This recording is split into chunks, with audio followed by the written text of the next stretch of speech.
Hey everyone, welcome, welcome, welcome. Okay, the poll results are in. And really great response.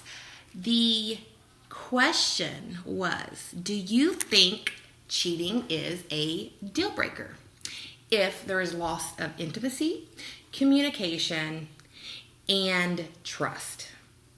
70% said yes. 30% said no. Now, I wanted to come on and respond and tell you my opinion. And it's just an opinion. I want to give clarity. There is no right or wrong answer.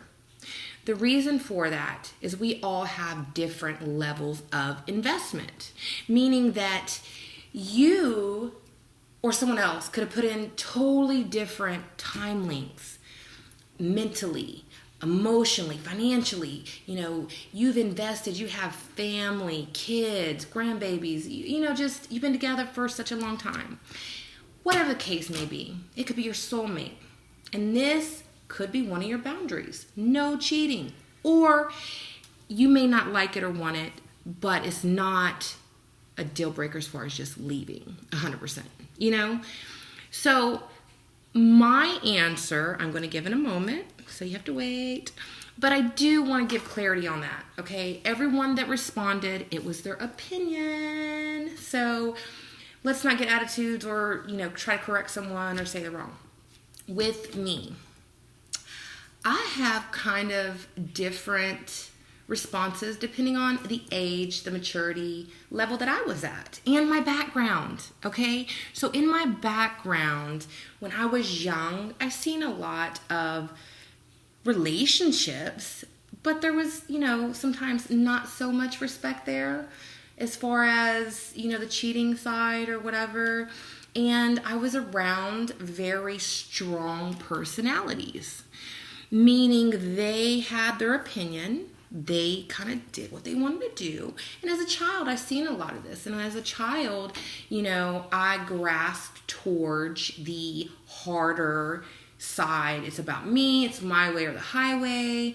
Then due to the industry that I fell into, that I was a business owner of, the things that I've seen there, then due to some things that happened to me as a child, different types of not so much respect from certain situations and violations, I became very hardened.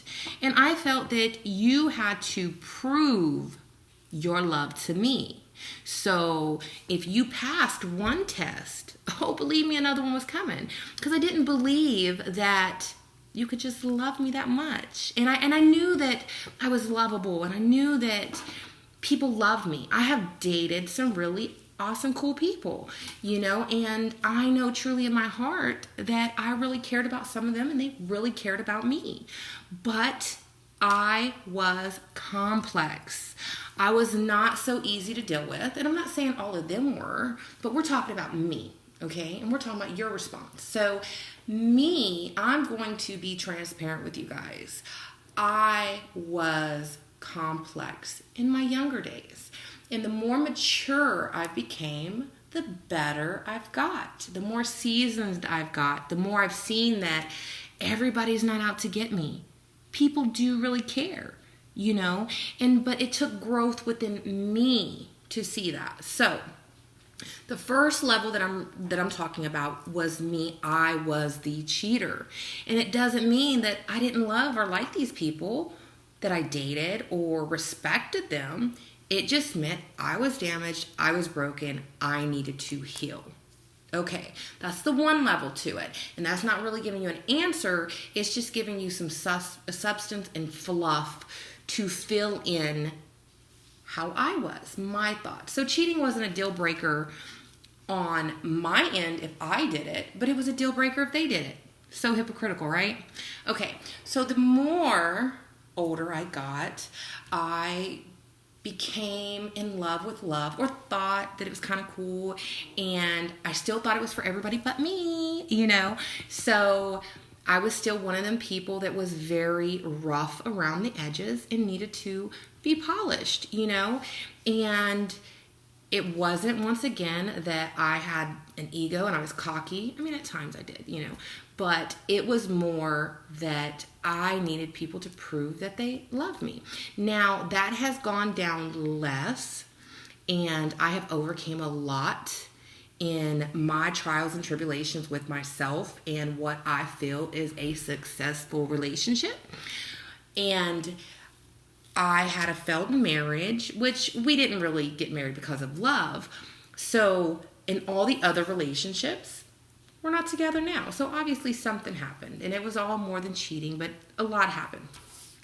But now I am married to my second husband, and he is my best friend. I adore this man. I love this man. He speaks to my heart, my soul, my mind, my body, and I have never met someone that I admire and respect so much.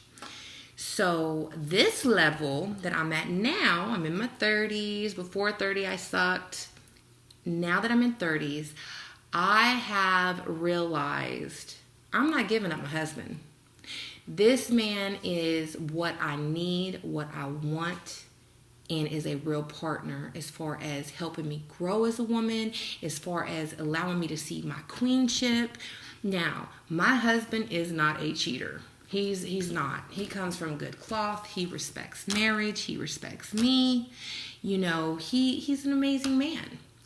But let's say, hypothetically speaking, he had a little flavor like I did back in the day. Or we had a situation where, I was too much to deal with, or the relationship was. Who knows? I don't know. But let's hypothetically say, and I don't speak this into the atmosphere, so he's not cheating, so let's not go with that.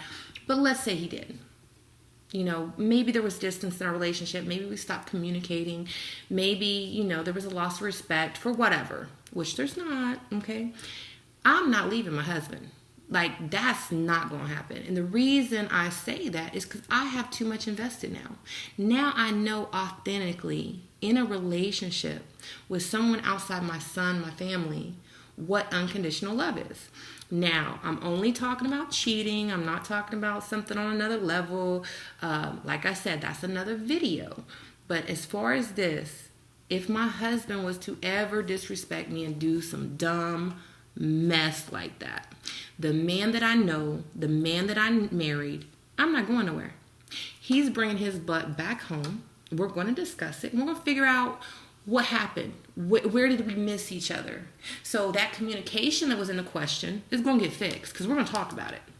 Then the loss of respect, we're going to figure out where that glitch is. Why? So the intimacy, we're never going to have a problem with that. I mean, unless we get, older to a certain age and then our bodies just ain't moving and grooving like they were. But my answer is so on where a person's at in their life and what they have invested. For me, I'm not going nowhere. At this point in my life, in my 30s, finding my best friend, I feel in my heart is my soulmate. I have never grooved, respected, admired, adored a man like I do my husband. And that's not saying everybody that I dated wasn't for me or we didn't kind of mesh. But there's certain people that speak to your heart. There's certain people that speak to your soul. And there's certain people that elevate your mind. And my husband does all that for me. So if he was ever cheating, someone borrowed him, because that's all you're going to do. You're going to borrow him and he's going to get his butt back. He's not going. And I'm going to let her know, or whatever the hell happened, don't call him. We're fixing it. And you need to exclude yourself from our situation. Because when we made our vow, I love you, I want this, that was one of the first things him and I talked about. And I do know people have the same conversation and then eventually they give up. And that's just not where I'm at as a woman now. Like I said before, I didn't believe in love. I thought it was for everybody else. I thought it was fake. It's some TV stuff. I just was very hardened the younger I was. Now not so. And there's still things I'm working on. You know, I'm still a handful, understand that. But my husband does so good at allowing me to explain, talk about, learn, understand, you know. And in this situation, you know, we've had our bumps in the road, but everything is getting so smooth now, but we're still learning, we're still growing. So you have my answer, and it's not an answer for just everyone or anyone. It's just my answer. That's where I'm at. That's what I feel. In my situation, in my marriage, my man, my best friend is not going nowhere. I'm staying. I'm riding it out. I'm not going to build something with this man and allow someone in 30 minutes or an hour to take away my investment. You know, I have a family. I have a son and a husband that is my priority. And you're not just going to come and take away mine. Like, that's not going to happen. Now, I will say this. Another conversation. If he said, you know, Genene, I'm just done. I don't want it no more. He's going to have to file. I'm not filing. Like, you're just going to have to take me to court, file it. I'll sign it. But it's going to have to all be on him. Because I'm in it to win it. I mean, I really am. I'm not just giving up on him. I'm not giving up what we've invested. I'm not giving up our careers. I'm not giving up our time. I'm not giving up our goals. I don't want it. I'm not going to do it no more. I've done it. I've had my fair share of partners. I've had my fair share of situations. And I sucked. But this one I'm riding out. So I hope you liked my response. I know the video is kind of long, 12 minutes, I'm sorry. But I wanted to come to you, answer the poll question, just give you my feedback. Like I said, it's only an opinion. The other people that answered, thank you, thank you, thank you, thank you. I love you guys. You guys are awesome. And put some comments below. Respond. Let's be nice to one another. This is all about love. This is all about energy. This is all about synergy. And this is all us just getting each other's opinion to have different understandings. We're all different. We all have different backgrounds. So what's good for you may not be good for me. And also growth is key. So I love you guys. Stay focused. Drop comments. Talk to you soon. Mad love. Have a blessed day. Bye.